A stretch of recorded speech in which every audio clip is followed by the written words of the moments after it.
আসসালামু আলাইকুম রহমতুল্লাহি বারাকাতু। সম্মানিত ভাই বন্ধুরা, আপনার সবাই ভালো আছেন?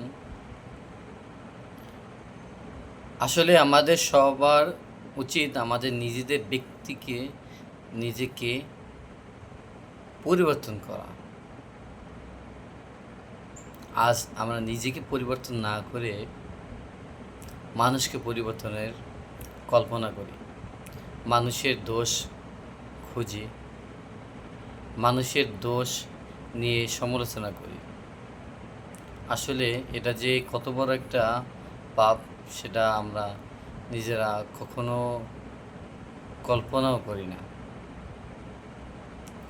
আবার যখন বলা হয় যে ভাই তুমি তো আরেকজনের দোষ বলতিস, এটা তো আসলে ঠিক না, তো গিবত। গিবত মানে সে অন্যায় কাজ করেছে সেটাকে আমি বলতেছি। সে অন্যায় কাজ করেছে, আপনি কি একটা বারের জন্য কি তার কাছে গিয়ে এ, তাকে বলছেন যে ভাই আপনি যে কাজটা করেছেন এই কাজটা অন্যায় কাজ?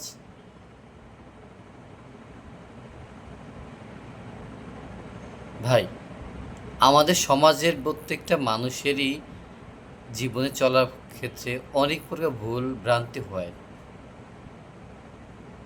আমাদের উচিত নিজেদের জ্ঞান অর্জন করা, নিজেরা সৎ পথে চলা, এবং যে ব্যক্তি খারাপ কাজ করতেছে তাকে বুঝানো।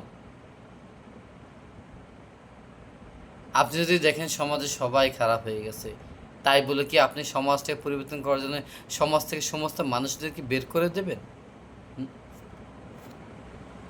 আসলে ইসলাম এটা শিক্ষা দেয় না। প্রত্যেকটা ব্যক্তিকে পরিবর্তনের মাধ্যমেই, সংসদের মাধ্যমেই এই সমাজটাকে সুন্দরভাবে গঠন করা সম্ভব। আসি আমরা সবাই নিজেরা দিনই এলেম ও জ্ঞান অর্জন করি, মানুষকে দিন সম্পর্কে শিক্ষা দিই, মানুষকে খারাপ কাজ থেকে বিরত রাখি, মানুষকে সৎ উপদেশ দিই। আসসালামু আলাইকুম রহমতুল্লাহ বারকাতুহু।